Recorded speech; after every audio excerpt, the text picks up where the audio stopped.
What's up everybody, how you doing? Today I've got an unboxing and review of Echo's SRM-3020U.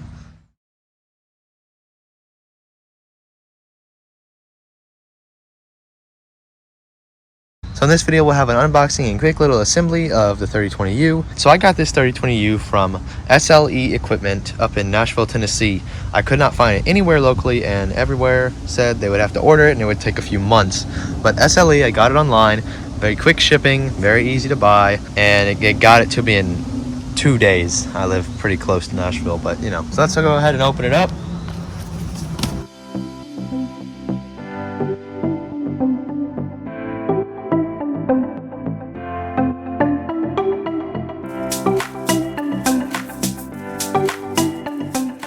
Finally.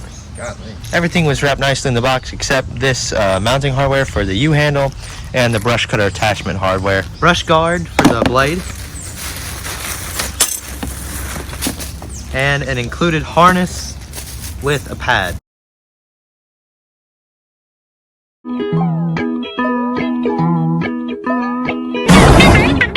And of course your user manual.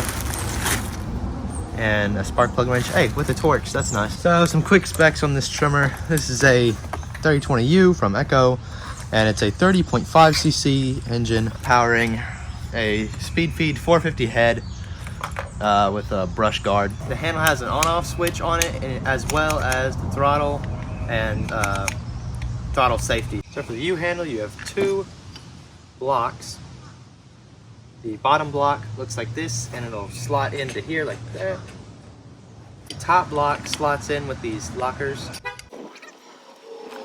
And all you do is grab your adjustment. All you do is just screw this in and tighten it up to where you want it. Just so the assembly process goes a little bit faster, I've taken off the air cleaner box. And just while it's off, let's see, this is a two-stage system with a foam pre-filter and an automotive style air cleaner. So what we're going to do to get our throttle linkage installed is place the cable in this hole first. Make sure it doesn't come out. There's a side that it can come out, so there we go. Put our first nut in a slot here. Second nut in there.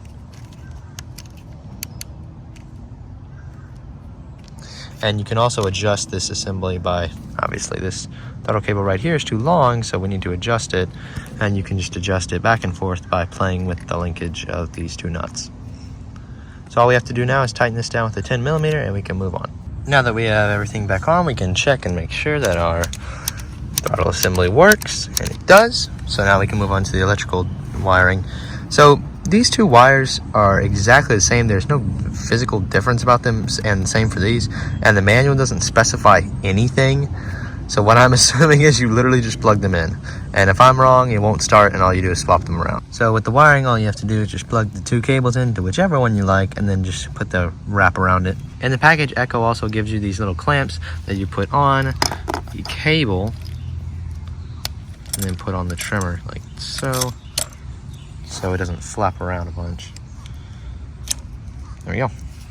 And now everything is installed. So yeah, just make sure all the bolts that you can see are tight on here and on the head before you start it up. Also, I'm just gonna zip tie these two wires to here just so they don't flap about or anything like that. So guys, we'll just add some gas, prime the bulb, and start it up. Bruh.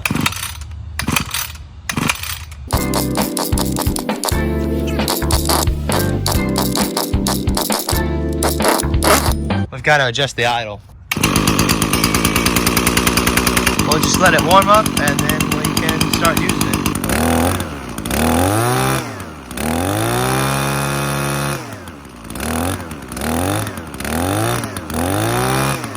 So everybody, it's time to go test it, and you'll see that I'm in full covering except the gloves, which I have to put on. I've got glasses on, I've got earplugs in, I've got my scarf to protect my face, and everything else down here will protect me from whatever this trimmer throws up, because the guard on here is not actually that big. Even though it is bigger than all the other models that have this kind of guard on it, it's barely bigger. One thing that you will notice with this trimmer is it actually is very heavy. There is a lot of weight on my shoulder right here. I'll show you how it cuts normal grass for like the homeowner, and how it cuts some absolutely crazy tall stuff for brush cutting purposes. I've taken off the Echo strap that comes with it because it sucks. Alright guys, here's our basic little homeowner test. This will just test what you're going to go through on day-to-day, everyday trimming at the job.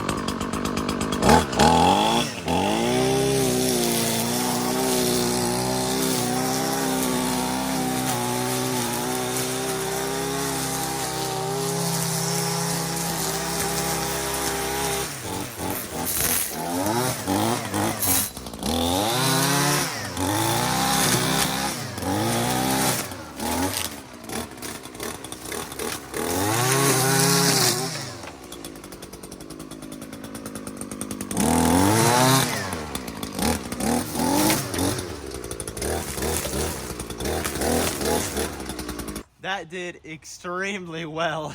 Like, that was the fastest I've ever cut this part of my yard. That was awesome. Let's go test it out on some other parts just like this. On this one, I'll give you a more low-down view so you can see how tall the stuff actually is and how much we're actually cutting.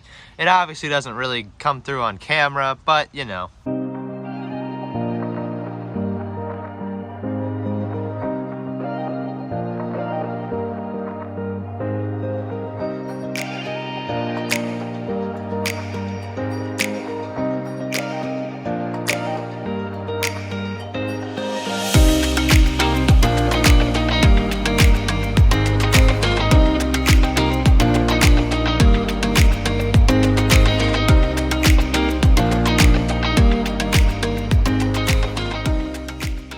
You may be able to see that some of these spots are like kind of scalped. That's where the grass doesn't grow, or I got the trimmer line very low.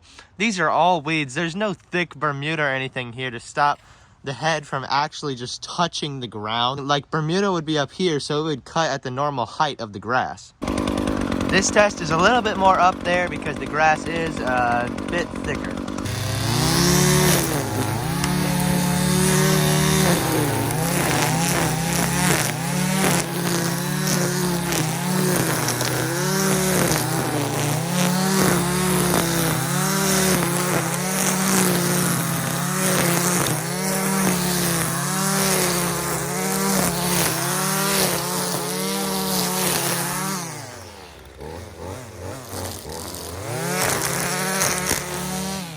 Again, it just powered straight through it.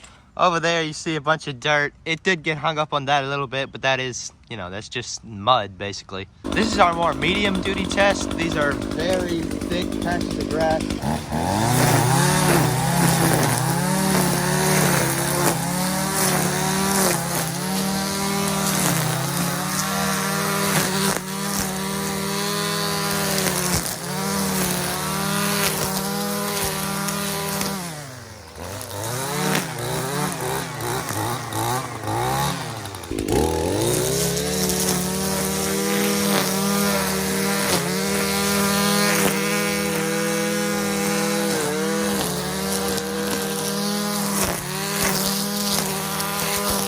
That literally just got taken down so easily. My other trimmer, which was about 1.1 horsepower, this is about 1.8, would have struggled a lot on that. This is cutting straight through everything I put at it.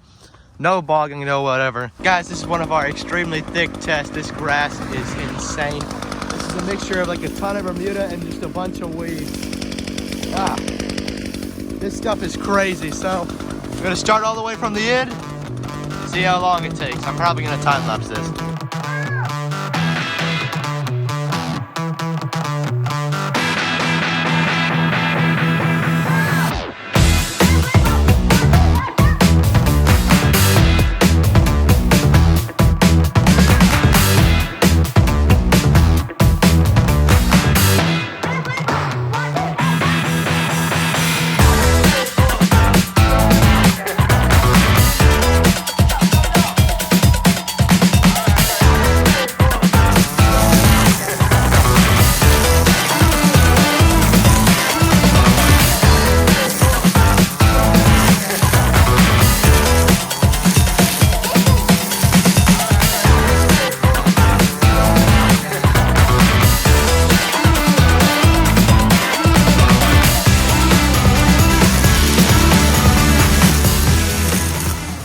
Somehow this stuff here is even thicker. Some jerk left a plastic bag.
Alright, you guys did a great job. I'm not taking this all down because I think my neighbors want it for a little bit of privacy, but it did do an amazing job on this super thick grass.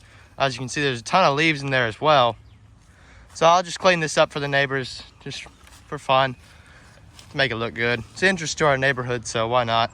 And then we'll go test it in my ditch. Just saw a deer here back in the woods. He got scared when I came by, but like, that was a massive deer. He started hopping around and everything. So cool. But guys, this should be kind of more of a medium test. I thought it was longer than it was.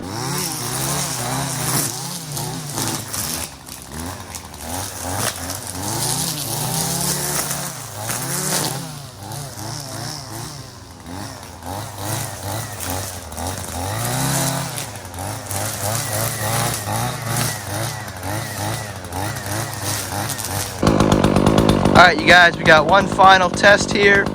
It's a lot of thick stuff. Now this trimmer does still have the 0.95 or 0.095 line that came in it. Normally I run 0.105, but this will just have to do. This string has lasted a while for now. So let's just see how it does clearing this like thick. These are little oak trees. These are literally just baby oak trees.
Man, that did really well.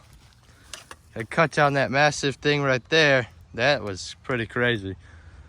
This thing has a ton of power. So let's get it back to the bench and I'll tell you what I think about it. So guys, this trimmer is actually blowing my mind right now. This is one of the best things I've ever done. That may be a little bit of an overstatement, but you know, I mean, it's pretty awesome.